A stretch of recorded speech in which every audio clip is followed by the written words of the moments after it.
Hola, esto es Eco de Relatos. Hoy leeremos El Señor de los Anillos, Las Dos Torres, de J.R.R. Tolkien. Capítulo 4. Hierbas aromáticas y guiso de conejo. Descansaron durante las pocas horas de luz que aún quedaban, corriéndose a medida que el sol se movía, hasta que la sombra de la cresta del valle se alargó por fin, y el hueco todo se pobló de oscuridad. Entonces comieron un poco y bebieron unos sorbos. Gollum no quiso comer, pero aceptó el agua de buena gana. Pronto conseguiremos más, dijo, lamiéndose los labios. Corre agua buena por los arroyos que van al río Grande. Hay agua sabrosa en las tierras a donde vamos. Allí Smigol también conseguirá comida, tal vez. Tiene mucha hambre, sí, Gollum. Se llevó las manazas al vientre encogido, y una débil luz verde le animó los ojos. La oscuridad era profunda cuando por fin se pusieron en marcha, deslizándose por encima de la pared del valle y desvaneciéndose como fantasmas en las tierras accidentadas que se extendían más allá del camino. Era la tercera noche de plenilunio, pero la luna no asomó por encima de las montañas hasta pasada la medianoche, y en esas primeras horas la oscuridad era casi impenetrable, excepto una luz roja encendida en lo alto de las Torres de los Dientes. No se veía ni oía ningún otro indicio de la insomne vigilancia mantenida sobre el Moranon. Durante muchas millas, mientras subían tropezando a través de un campo yermo y pedregoso, tuvieron la impresión de que el ojo rojo no dejaba de observarlos. No se atrevían a marchar por el camino, pero procuraban no alejarse de él, siguiendo sus sinuosidades por la izquierda lo mejor que podían. Por fin, cuando la noche envejecía y el cansancio empezaba a vencerlos, pues solo habían hecho un breve alto, el ojo se empequeñeció, fue una punta de fuego y desapareció al fin. Habían bordeado el oscuro rellano septentrional de las montañas más bajas y ahora iban hacia el sur. Con el corazón extrañamente aligerado volvieron a descansar, aunque no por mucho tiempo. Gollum opinaba que la marcha era demasiado lenta. Según él, había casi 30 leguas desde el Moranon hasta la encrucijada en lo alto de los Gilead, y esperaba que cubrieran esa distancia en 4 etapas. De modo que pronto reanudaron la penosa caminata, hasta que el alba se extendió lentamente en la vasta soledad gris. Para ese entonces habían recorrido ya casi 8 leguas, y los hobbits no podían ir más allá, aun cuando se hubiesen atrevido. La luz creciente les descubrió una región ya menos yerma y estragada. A la izquierda las montañas se erguían aún amenazantes, pero ya alcanzaban a ver el camino del sur, que ahora se alejaba de las raíces negras de las colinas y descendía hacia el oeste. Más allá las pendientes estaban cubiertas de árboles sombríos, como nubes oscuras, pero alrededor crecía un tupido brezal de retamas, cornejos y otros arbustos desconocidos. Aquí y allá asomaban unos pinos altos. Los corazones de los hobbits parecieron reanimarse. El aire fresco y fragante les trajo el recuerdo de allá lejos, de las tierras altas de la Cuaderna del Norte. Era una felicidad que se les concediera aquella tregua, y un placer pisar un suelo que el Señor Oscuro dominaba desde hacía solo pocos años. Y aún no había caído en la ruina total. No se olvidaron, sin embargo, del peligro que los amenazaba, ni tampoco de la Puerta Negra, muy cercana aún, por oculta que estuviese detrás de aquellas elevaciones lúgubres. Observaron los alrededores en busca de un sitio donde ocultarse de los ojos maléficos mientras durase la luz. El día transcurrió, inquietante. Tendidos en la espesura del brezal contaban las horas lentas, y les parecía que poco o nada cambiaba. Se encontraban aún bajo la sombra de Efeldúad, y el sol estaba velado. Frodo dormía por momentos, profunda y apaciblemente, ya fuera porque confiaba en Gollum o porque estaba demasiado cansado para preocuparse. Pero Sam, a duras penas, conseguía dormitar. Aún en los momentos en que Gollum dormía visiblemente a pierna suelta, resoplando y contrayéndose en sueños secretos. El hambre, acaso, más que la desconfianza, lo mantenía despierto. Había empezado a añorar una buena comida casera, un bocado caliente sacado de la olla. Tan pronto como la tierra fue solo una extensión gris con la proximidad de la noche, reanudaron la marcha. Poco después, Gollum los hizo bajar al camino del sur, y a partir de ese momento empezaron a avanzar más rápidamente. Aunque ahora el peligro era mayor, aguzaban los oídos, temerosos de escuchar ruidos de cascos o de pies delante de ellos o detrás, pero la noche pasó sin que oyeran nada. El camino, construido en tiempos muy remotos, había sido recientemente reparado a lo largo de unas 30 millas bajo el Moranon, pero a medida que avanzaba hacia el sur cobraba un aspecto cada vez más salvaje. La mano de los hombres de antaño era aún visible en la rectitud y la seguridad del recorrido y en la uniformidad de los niveles. De tanto en tanto se abría paso a través de las laderas de las colinas, o un arco armonioso de sólida mampostería atravesaba un río, pero al cabo todo signo de arquitectura desaparecía, excepto una que otra columna rota que emergía aquí y allá entre los matorrales, o algunos desgastados adoquines que asomaban aún entre el musgo y las malezas. Brezos, árboles y helechos invadían en espesa maraña las orillas o se extendían por la superficie. El camino parecía al fin un sendero rural poco frecuentado, pero no serpeaba. Iba siempre en la misma dirección y los llevaba por la vía más corta. Cruzaron así las marcas septentrionales de ese país que los hombres llamaban de antaño Ithilien, una hermosa región de lomas boscosas y de aguas rápidas. A la luz de las estrellas y de una luna redonda, la noche se volvió transparente, y los hobbits tuvieron la impresión de que la fragancia del aire aumentaba a medida que avanzaban, y a juzgar por los resoplidos y bisbiseos de desagrado de Gollum, también él lo había notado. Al despuntar el día hicieron una nueva pausa. Habían llegado al extremo de una garganta larga y profunda, de paredes abruptas en el centro, por la que el camino se abría un pasaje a través de una cresta roscosa. Escalaron la cuesta occidental y miraron a lo lejos. La luz del día se desplegaba en el cielo, y las montañas estaban ahora mucho más distantes, retrocediendo hacia el este en una larga curva que se perdía en la lejanía. Frente a ellos, cuando miraban hacia el oeste, las lomas descendían en pendientes y se perdían allá abajo entre brumas sombrías. Estaban rodeados de bosquecillos de árboles resinosos, abetos y cedros y cipreses, y otras especies desconocidas en la comarca, separados por grandes claros, y por todas partes crecía una exuberante vegetación de matas y hierbas aromáticas. El largo viaje desde Rivendell los había llevado muy al sur de su propio país, pero solo ahora, en esta región más protegida, los hobbits advertían el cambio de clima. Aquí ya había llegado la primavera. A través del musgo y el mantillo despuntaban las hojas, las florecillas se abrían en la hierba, los pájaros cantaban. Ithilien, el jardín de Gondor, ahora desolado, conservaba aún la belleza de una dríade desmelenada.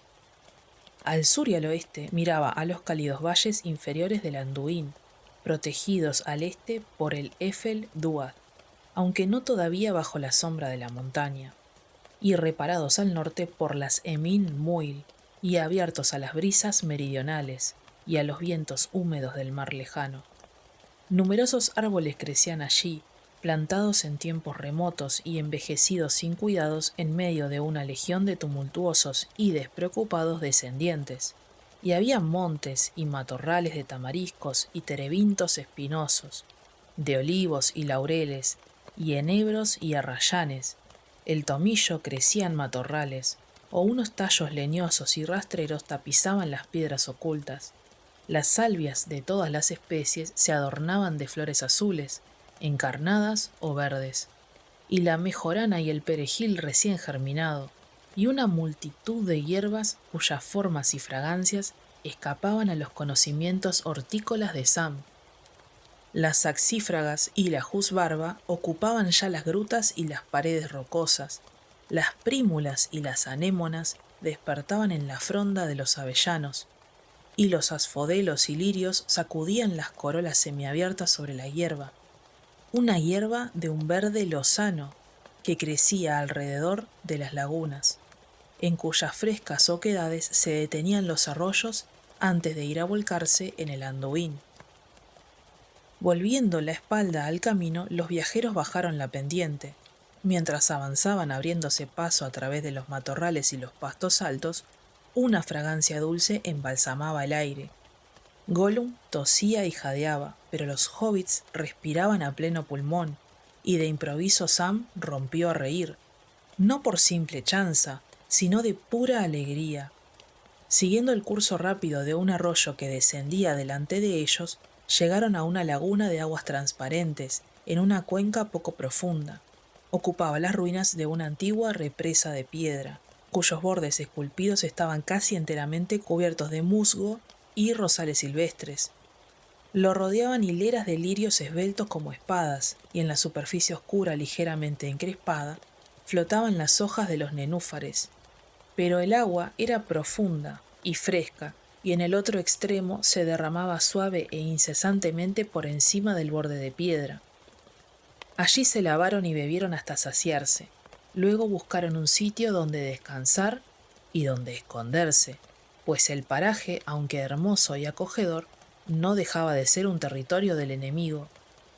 No se habían alejado mucho del camino, pero ya en un espacio tan corto habían visto cicatrices de las antiguas guerras y las heridas más recientes infligidas por los orcos y otros servidores abominables del Señor Oscuro. Un foso abierto lleno de inmundicias y detritus, árboles arrancados sin razón y abandonados a la muerte, con runas siniestras o el funesto signo del ojo tallado a golpes en las cortezas. Sam, que gateaba indolente al pie de la cascada, tocando y oliendo las plantas y los árboles desconocidos, olvidado por un momento de Mordor, despertó de súbito a la realidad de aquel peligro omnipresente. Al tropezar de pronto con un círculo todavía arrasado por el fuego, descubrió en el centro una pila de huesos y calaveras rotos y carbonizados. La rápida y salvaje vegetación de zarzas y escaramujos y clemátides trepadoras empezaba ya a tender un velo piadoso sobre aquel testimonio de una matanza y de un festín macabros. Pero no cabía duda de que era reciente. Se apresuró a regresar junto a sus compañeros, mas nada dijo de lo que había visto. Era preferible que los huesos descansaran en paz y no exponerlos al toqueteo y el hociqueo de Gollum. «Busquemos un sitio donde descansar», dijo. «No más abajo, más arriba, diría yo». Un poco más arriba, no lejos del lago y al reparo de un frondoso monte de laureles de hojas oscuras que trepaba por una loma empinada coronada de cedros añosos, las matas cobrizas de los helechos del año anterior habían formado una especie de cama profunda y mullida. Allí resolvieron descansar y pasar el día, que ya prometía ser claro y caluroso.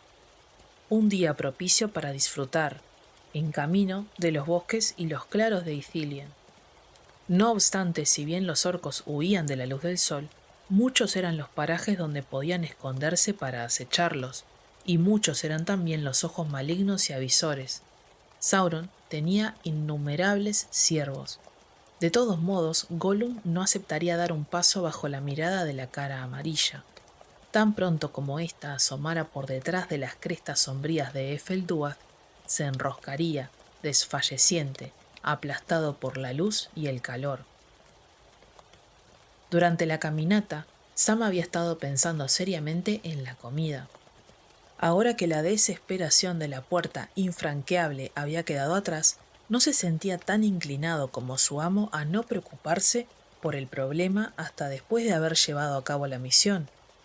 Y de todos modos consideraba prudente economizar el pan de viaje de los elfos para días más aciagos. Al menos 6 habían pasado desde que viera que les quedaban provisiones solo para 3 semanas. «Tendremos suerte», pensó, «si, al paso que vamos, llegamos al fuego en ese tiempo, y tal vez querramos regresar, tal vez». Además, al cabo de una larga noche de marcha y después de haberse bañado y bebido, sentía más hambre que nunca. Una cena o un desayuno junto al fuego en la vieja cocina en bolsón de tirada, eso era lo que añoraba en realidad. Se le ocurrió una idea y se volvió hacia Gollum. Gollum acababa de escabullirse y se deslizaba a cuatro patas por la cama de lechos. Gollum, dijo Sam, ¿a dónde vas? ¿De casa? A ver, viejo fisgón, a ti no te gusta nuestra comida, y tampoco a mí me desagradaría un cambio. Tu nuevo lema es siempre dispuesto a ayudar. ¿Podrías encontrar un bocado para un hobbit hambriento? Sí, tal vez, sí, dijo Gollum. Smigol siempre ayuda, si le piden amablemente. Bien, dijo Sam, yo pido, y si eso no es bastante amable, ruego. Gollum desapareció, estuvo ausente un buen rato, y Frodo, luego de mascar unos bocados de lembas, se instaló en el fondo de la oscura cama de lechos y se quedó dormido. Sam lo miraba. Las primeras luces del día se filtraban apenas a través de las sombras, bajo los árboles. Pero Sam veía claramente el rostro de su amo, y también las manos en reposo, apoyadas en el suelo a ambos lados del cuerpo. De pronto le volvió a la mente la imagen de Frodo, acostado y dormido en la casa de Elrond, después de la terrible herida. En ese entonces, mientras lo velaba, Sam había observado que por momentos una luz muy tenue parecía iluminarlo interiormente. Ahora la luz brillaba, más clara y más poderosa. El semblante de Frodo era apacible. Las huellas del miedo y la inquietud se habían desvanecido, y sin embargo recordaba el rostro de un anciano, un rostro viejo y hermoso, como si el cincel de los años revelase ahora toda una red de finísimas arrugas que antes estuvieran ocultas, aunque sin alterar la fisonomía. Sam Gamgee, claro está, no expresaba de esa manera sus pensamientos. Sacudió la cabeza como si descubriera que las palabras eran inútiles, y luego murmuró: Lo quiero mucho, él es así, y a veces por alguna razón la luz se transparenta. Pero se transparente o no, yo lo quiero. Gollum volvió sin hacer ruido y espió por encima del hombro de Sam, mirando a Frodo. Cerró los ojos y se alejó en silencio. Sam se unió a él un momento después, y lo encontró masticando algo y murmurando entre dientes. En el suelo junto a él había dos conejos pequeños que Gollum empezaba a mirar con ojos ávidos. Smigol siempre ayuda, dijo. Ha traído conejos, buenos conejos, pero el amo se ha dormido, y quizás Sam también quiera dormir. ¿No quiere conejos ahora? Smigol trata de ayudar, pero no puede atrapar todas las cosas en un minuto. Sam, sin embargo, no tenía nada que decir contra los conejos, al menos contra el conejo cocido. Todos los hobbits, por supuesto, saben cocinar, pues aprenden ese arte antes que las primeras letras, que muchos no aprenden jamás. Pero Sam era un buen cocinero, aún desde un punto de vista hobbit, y a menudo se había ocupado de la cocina de campamento durante el viaje, cada vez que le era posible. No había perdido aún las esperanzas de utilizar los enseres que llevaba en el equipaje: un yesquero, dos cazuelas pequeñas, la menor entraba en la más grande. En ellas guardaba una cuchara de madera y algunas broquetas, y escondido en el fondo del equipaje, en una caja de madera chata, un tesoro que mermaba irremediablemente: un poco de sal. Pero necesitaba un fuego y también otras cosas. Reflexionó un momento mientras sacaba el cuchillo, lo limpiaba y afilaba, y empezaba a aderezar los conejos. No iba a dejar a Frodo solo y dormido ni un segundo más. A ver, Gollum, dijo, tengo otra tarea para ti. Llena de agua estas cazuelas y tráemelas de vuelta. Smigol irá a buscar el agua, sí, dijo Gollum. Pero, ¿para qué quiere el hobbit tanta agua? Ha bebido y se ha lavado. No te preocupes por eso, dijo Sam. Si no lo adivinas, no tardarás en descubrirlo, y cuanto más pronto busques el agua, más pronto lo sabrás. Y no se te ocurra estropear una de mis cazuelas, o te haré picadillo. Durante la ausencia de Gollum, Sam volvió a mirar a Frodo. Dormía aún apaciblemente. Pero esta vez Sam descubrió sorprendido la flacura del rostro y de las manos. ¡Qué delgado está! ¡Qué consumido!, murmuró. Eso no es bueno para un hobbit. Si consigo guisar estos conejos, lo despertaré. Amontonó en el suelo los helechos más secos y luego trepó por la cuesta juntando una brazada de leña en la cima. La rama caída de un cedro le proporcionó una buena provisión. Arrancó algunos troncos de turba al pie de la loma un poco más allá del helechal. Cavó en el suelo un hoyo poco profundo y depositó allí el combustible. Acostumbrado a valerse de la yesca y el pedernal, pronto logró encender una pequeña hoguera. No despedía casi humo, pero esparcía una dulce fragancia. Acababa de inclinarse sobre el fuego para abrigarlo con el cuerpo mientras lo alimentaba con leña más consistente, cuando Gollum regresó, transportando con precaución las cazuelas y mascullando. Las dejó en el suelo, y entonces, de súbito, vio lo que Sam estaba haciendo. Dejó escapar un grito sibilante, y pareció a la vez atemorizado y furioso. ¡Ah! ¡Sss! ¡No! Gritó. ¡No, hobbits estúpidos, locos! Sí, locos, no hagáis eso. ¿Qué cosa?, preguntó Sam sorprendido. Esas lenguas rojas e inmundas, siseó Gollum. Fuego, fuego. Es peligroso, sí, es peligroso. Quema, mata. Y traerá enemigos, sí. No lo creo, dijo Sam. No veo por qué, si no le ponemos encima nada mojado que haga humo. Pero si lo hace, que lo haga. Correré el riesgo, de todos modos. Voy a guisar estos conejos. ¿Guisar los conejos?, siguió Gollum consternado. ¿Arruinar la preciosa carne que Sméagol guardó para vosotros? El pobre Sméagol muerto de hambre. ¿Para qué? ¿Para qué, estúpido hobbit? Son jóvenes, son tiernos, son sabrosos. Comedlos, comedlos. Echó mano al conejo que tenía más cerca ya desollado y colocado cerca del fuego. Vamos, vamos, dijo Sam, cada cual a su estilo. A ti nuestro pan se te atraganta, y a mí se me atraganta el conejo crudo. Si me das un conejo, el conejo es mío, sabes, y puedo cocinarlo, si me da la gana.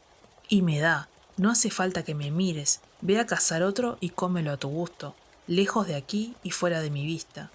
Así tú no verás el fuego y yo no te veré a ti, y los dos seremos más felices.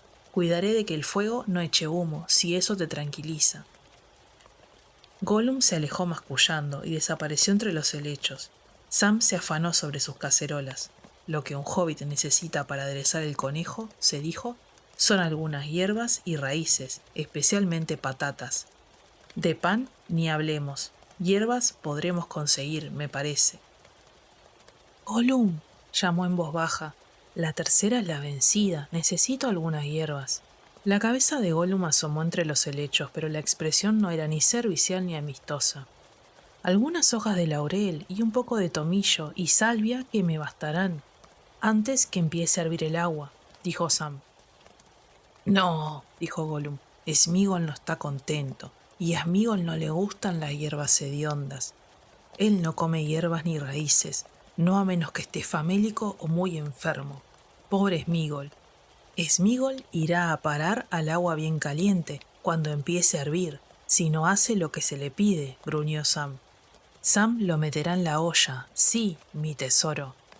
Y yo lo mandaría a buscar nabos también, y zanahorias, y aún patatas, si fuera la estación. Apuesto que hay muchas cosas buenas en las plantas silvestres de este país. Daría cualquier cosa por una media docena de patatas.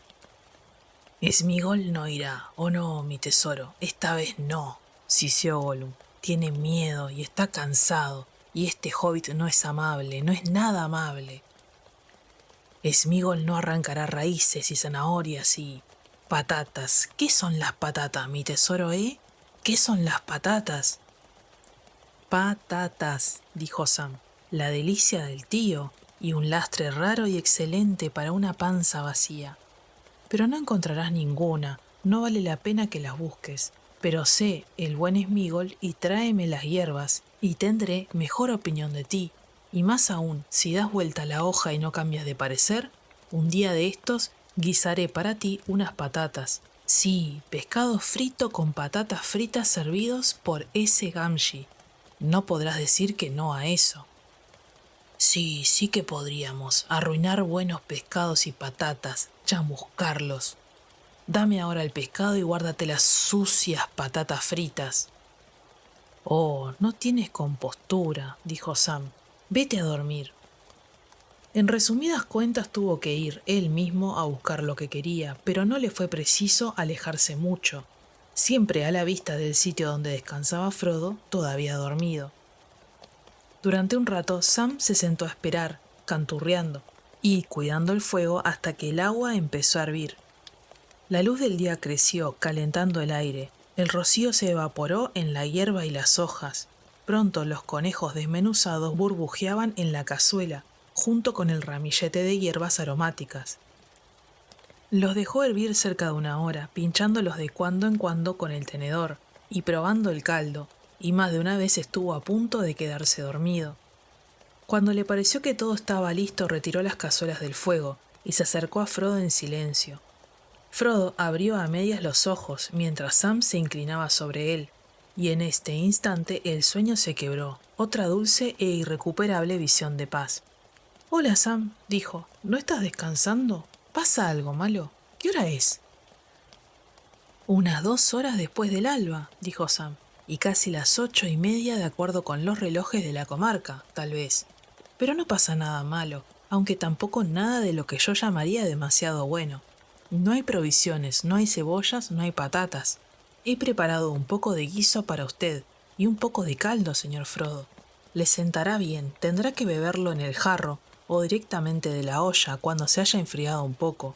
No he traído escudillas ni nada apropiado. Frodo bostezó y se desperezó.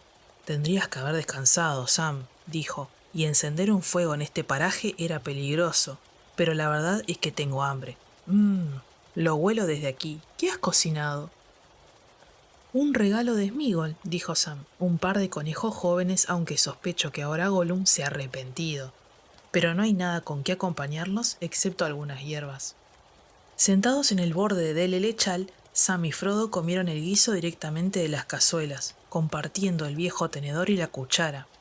Se permitieron tomar cada uno medio trozo del pan de viaje de los elfos. Parecía un festín. ¡Uy, Gollum! Llamó Sam y silbó suavemente.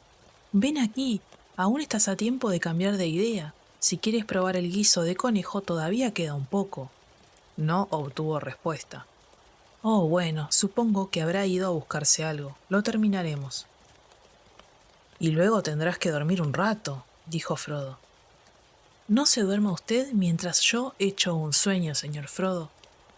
Smigol no me inspira mucha confianza. Todavía queda en él mucho del bribón, el Gollum malvado, si usted me entiende, y parece estar cobrando fuerzas otra vez. Si no me equivoco, ahora trataría de estrangularme primero a mí. No vemos las cosas de la misma manera, y él no está nada contento con Sam. Oh no, mi tesoro, nada contento. Terminaron de comer, y Sam bajó hasta el arroyo a lavar los cacharros. Al incorporarse, volvió la cabeza y miró hacia la pendiente. Vio entonces que el sol se elevaba por encima de los vapores. La niebla o la sombra oscura, no sabía a ciencia cierta qué era aquello, que se extendía siempre al este y que los rayos dorados bañaban los árboles y los claros de alrededor. De pronto descubrió una fina espiral de humo gris azulado, claramente visible a la luz del sol, que subía desde un matorral próximo. Comprendió con un sobresalto que era el humo de la pequeña hoguera, que no había tenido la precaución de apagar. «No es posible, nunca imaginé que pudiera hacer tanto humo», murmuró, mientras subía deprisa. De pronto se detuvo a escuchar. ¿Era un silbido lo que había creído oír? ¿O era el grito de algún pájaro extraño? Si era un silbido, no venía de donde estaba Frodo, y ahora volvía a escucharlo, esta vez en otra dirección. Sam echó a correr cuesta arriba. Descubrió que una rama pequeña, al quemarse hasta el extremo, había encendido una mata de helechos junto a la hoguera, y el helecho había contagiado el fuego a la turba que ahora ardía sin llama. Pisoteó vivamente los rescoldos hasta apagarlos, desparramó las cenizas y echó la turba en el agujero. Luego se deslizó hasta donde estaba Frodo. ¿Oyó usted un silbido y algo que parecía una respuesta?, le preguntó. Hace unos minutos. Espero que no haya sido más que el grito de un pájaro, pero no sonaba del todo como eso. Más como si alguien imitara el grito de un pájaro, pensé. Y me temo que mi fuego haya estado humeando. Si por mi causa hubiera problemas, no me lo perdonaré jamás, ni tampoco tendré la oportunidad, probablemente. Calla, dijo Frodo en un susurro. Me pareció oír voces. Los dos hobbits cerraron los pequeños bultos. Se los echaron al hombro, prontos para una posible huida, y se hundieron en lo más profundo de la cama de helechos. Allí se acurrucaron, aguzando el oído. No había duda alguna respecto de las voces. Hablaban en tono bajo y furtivo, pero no estaban lejos, y se acercaban. De pronto, una habló claramente, a pocos pasos. Aquí, de aquí venía el humo. No puede estar lejos, entre los helechos, sin duda. Lo atraparemos como a un conejo en una trampa. Entonces sabremos qué clase de criatura es. Sí, y lo que sabe, dijo una segunda voz. En ese instante 4 hombres penetraron a grandes trancos en el helechal, desde distintas direcciones. Dado que tratar de huir y ocultarse era ya imposible, Frodo y Sam se pusieron de pie de un salto y desenvainaron las pequeñas espadas. Si lo que vieron les llenó de asombro, mayor aún fue la sorpresa de los recién llegados. 4 hombres de elevada estatura estaban allí. 2 de ellos empuñaban lanzas de hoja ancha y reluciente. Los otros 2 llevaban arcos grandes, casi de la altura de ellos, y grandes carcajes repletos de flechas largas con penachos verdes. Todos ceñían espadas y estaban vestidos de verde y castaño de varias tonalidades, como para poder desplazarse mejor sin ser notados en los claros de Ithilien. Guantes verdes les cubrían las manos y tenían los rostros encapuchados y enmascarados de verde, con excepción de los ojos que eran vivos y brillantes. Inmediatamente Frodo pensó en Boromir, pues esos hombres se le parecían en estatura y porte, y también en la forma de hablar. «No hemos encontrado lo que buscábamos», dijo uno de ellos. «¿Pero qué hemos encontrado?» «Orcos no son», dijo otro, soltando la empuñadura de la espada, a la que había echado mano al ver el centelleo de dardo en la mano de Frodo. «¿Elfos?», dijo un tercero, poco convencido. «No, no son elfos», dijo el cuarto, el más alto de todos y al parecer el jefe. «Los elfos no pasean por Ithilien en estos tiempos, y los elfos son maravillosamente hermosos, o por lo menos eso se dice». «Lo que significa que nosotros no lo somos, supongo», dijo Sam. Muchísimas gracias, y cuando hayáis terminado de discutir acerca de nosotros, tal vez queráis decirnos quiénes sois vosotros, y por qué no dejáis descansar a 2 viajeros fatigados». El más alto de los hombres verdes rió sombríamente. «Yo soy Faramir, capitán de Gondor», dijo, «mas no hay viajeros en esta región, solo los servidores de la Torre Oscura o de la Blanca». «Pero nosotros no somos ni una cosa ni otra», dijo Frodo, «y viajeros somos, diga lo que diga el capitán Faramir». «Entonces decidme enseguida quiénes sois y qué misión os trae», dijo Faramir. «Tengo una tarea que cumplir y no es este momento ni lugar para acertijos o parlamentos. A ver, ¿dónde está el tercero de vuestra compañía?» «¿El tercero?» «Sí, el figón que vimos allá abajo con la nariz metida en el agua. Tenía un aspecto muy desagradable. Una especie de orco espía, supongo, o una criatura al servicio de ellos, pero se nos escabulló con una zancadilla de zorro». «No sé dónde está», dijo Frodo. «No es más que un compañero ocasional que encontramos en el camino, y no respondo por él. Si lo encontráis, perdonadle la vida.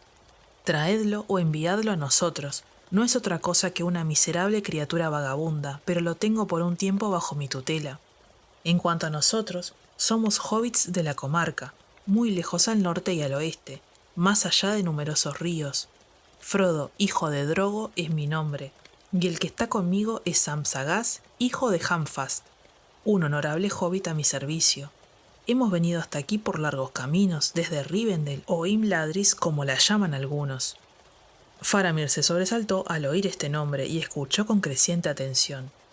«Teníamos 7 compañeros, a uno lo perdimos en Moria. De los otros nos separamos en Parth Galen, a orillas del Rauros. 2 de mi raza. Había también un enano, un elfo y 2 hombres. Eran Aragorn y Boromir, que dijo venir de Minas Tirith, una ciudad del sur. ¡Boromir!, exclamaron los 4 hombres a la vez.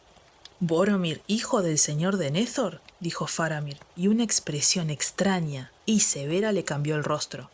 —¿Vinisteis con él? Estas sí que son nuevas, si dices la verdad. Sabed, pequeños extranjeros, que Boromir, hijo de Denethor, era el alto guardián de la Torre Blanca y nuestro capitán general. Profundo dolor nos causa su ausencia. ¿Quiénes sois, pues, vosotros? ¿Y qué relación teníais con él? Y daos prisa, pues el sol está en ascenso.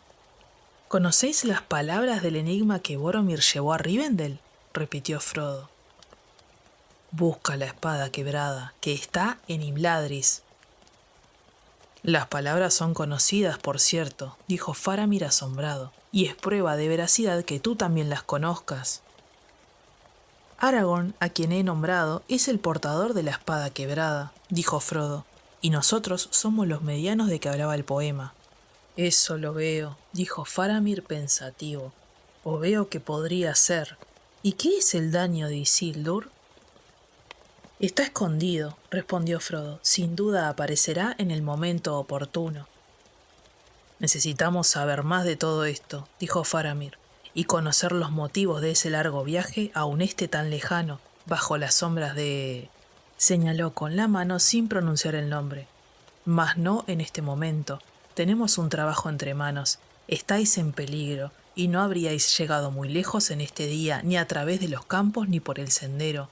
Habrá golpes duros en las cercanías antes de que concluya el día, y luego la muerte, o una veloz huida de regreso al Anduin. Dejaré aquí 2 hombres para que os custodien, por vuestro bien y por el mío. Un hombre sabio no se fía de un encuentro casual en estas tierras. Si regreso, hablaré más largamente. —Adiós —dijo Frodo con una profunda reverencia—. Piensa lo que quieras, pero soy un amigo de todos los enemigos del enemigo único. Os acompañaríamos si nosotros los medianos pudiéramos ayudar a los hombres que parecen tan fuertes y valerosos, y si la misión que aquí me trae me lo permitiese. Que la luz brille en vuestras espadas. —Los medianos son, en todo caso, gente muy cortés —dijo Faramir—. Hasta la vista. Los hobbits volvieron a sentarse, pero nada se contaron de los pensamientos y dudas que tenían entonces. Muy cerca, justo a la sombra moteada de los laureles oscuros, 2 hombres montaban guardia. De vez en cuando se quitaban las máscaras para refrescarse, a medida que aumentaba el calor del día, y Frodo vio que eran hombres hermosos, de tez pálida, cabellos oscuros, ojos grises y rostros tristes y orgullosos. Hablaban entre ellos en voz baja, empleando al principio la lengua común, pero a la manera de antaño, para expresarse luego en otro idioma que les era propio. Con profunda extrañeza, Frodo advirtió, al escucharlos, que hablaban la lengua élfica, o una muy similar, y los miró maravillado, pues entonces supo que eran sin duda Dúnedain del Sur, del linaje de los señores de Oesternese. Al cabo de un rato les habló, pero las respuestas de ellos fueron lentas y prudentes. Se dieron a conocer como Mablung y Damrod, soldados de Gondor, y eran montaraces de Ithilien, pues descendían de gentes que habitaran antaño en Ithilien, antes de la invasión. Entre estos hombres el señor de Nethor escogía a sus adelantados, que cruzaban secretamente el Anduin. Cómo y por dónde no lo dijeron, para hostigar a los orcos y a otros enemigos que merodeaban entre Efeldúath y el río. Hay casi 10 leguas desde aquí a la costa oriental del Anduin, dijo Mablung, y rara vez llegamos tan lejos en nuestras expediciones. Hemos venido a tender una emboscada a los hombres de Harad, malditos sean. Sí, malditos sureños, dijo Damrod. Se dice que antiguamente hubo tratos entre Gondor y los reinos de Harad en el lejano sur, pero nunca una amistad. En aquellos días nuestras fronteras estaban al sur, más allá de las bocas del Anduin, y Umbar, el más cercano de sus reinos, reconocía nuestro imperio. Pero eso ocurrió tiempo atrás. Muchas vidas de hombres se han sucedido desde que dejamos de visitarnos, y ahora, recientemente, Hemos sabido que el enemigo ha estado entre ellos y que se han sometido o han vuelto a él.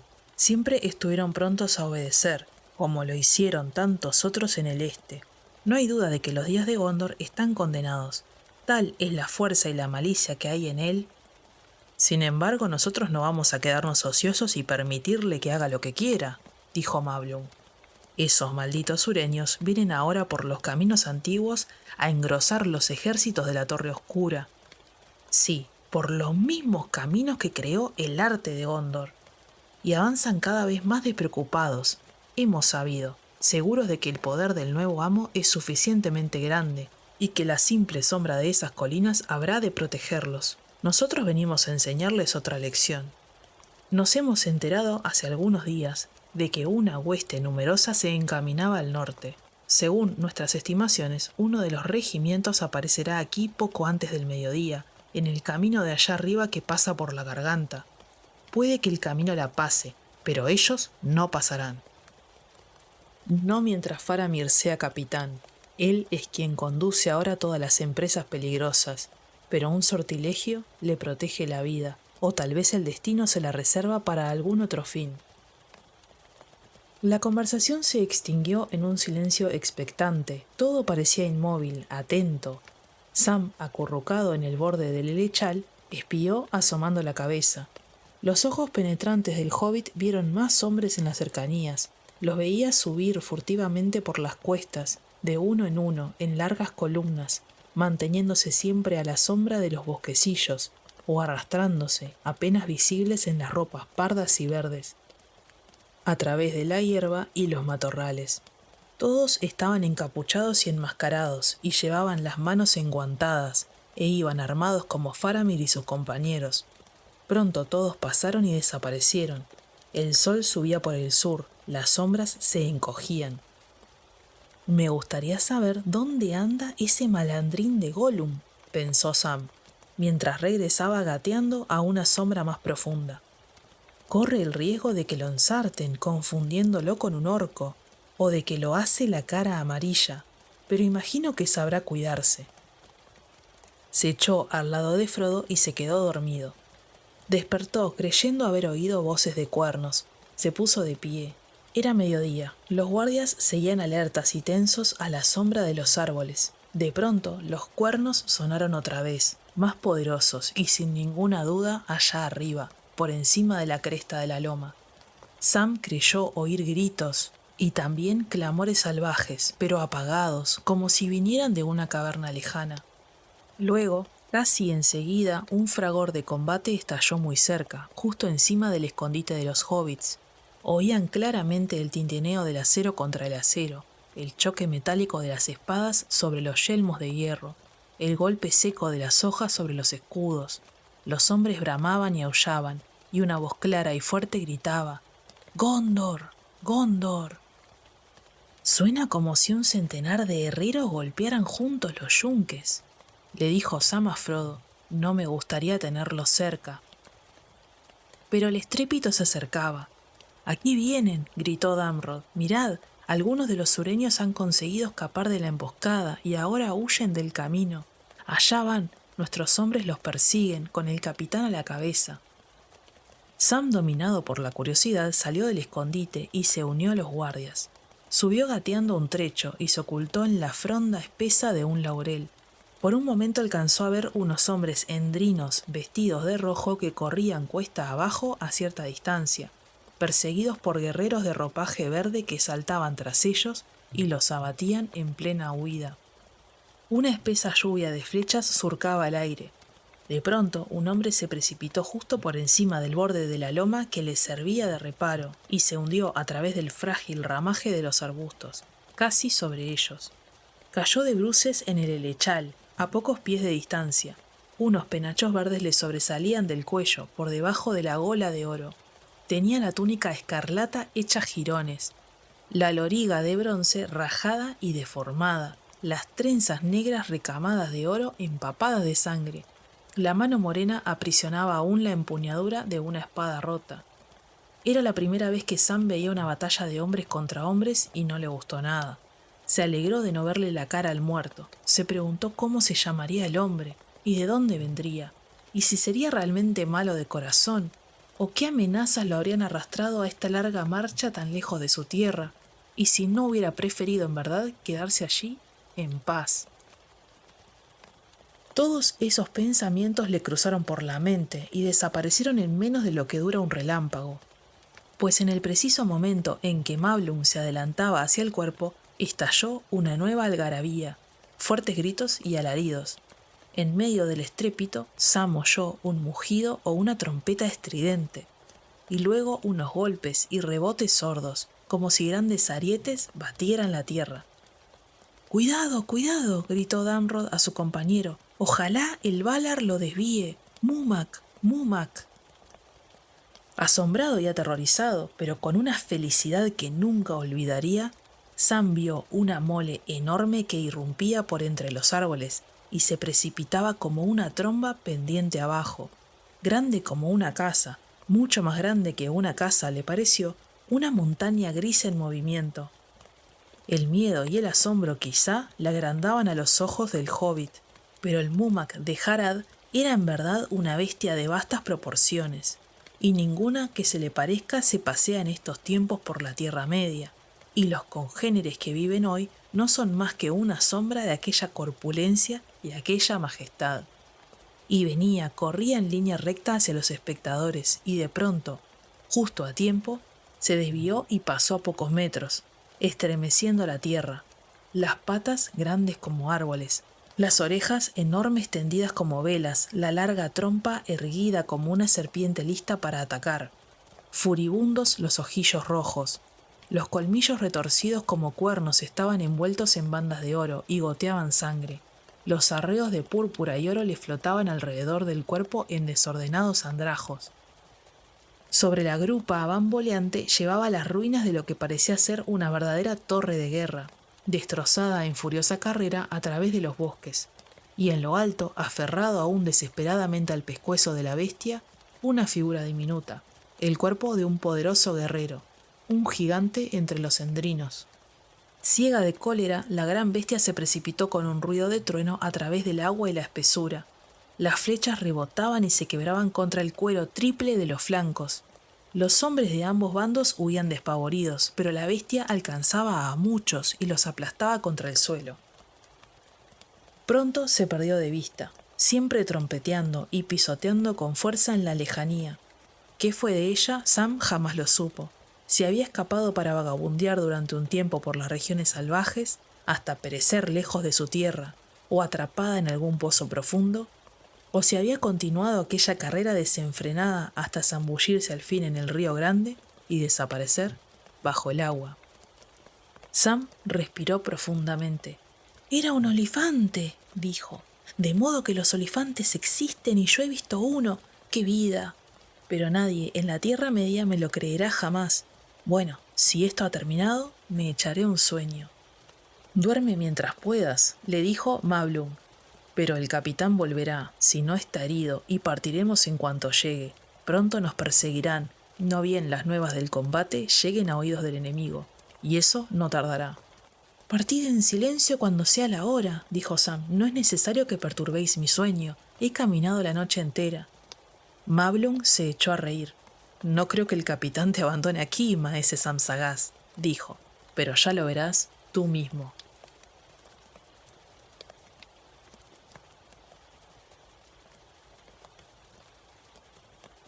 Hasta acá llegamos con el episodio de hoy. No olvides darle like, suscribirte y activar la campanita para que no te pierdas los próximos videos. Déjame tus comentarios, opiniones o sugerencias y nos vemos en el próximo capítulo.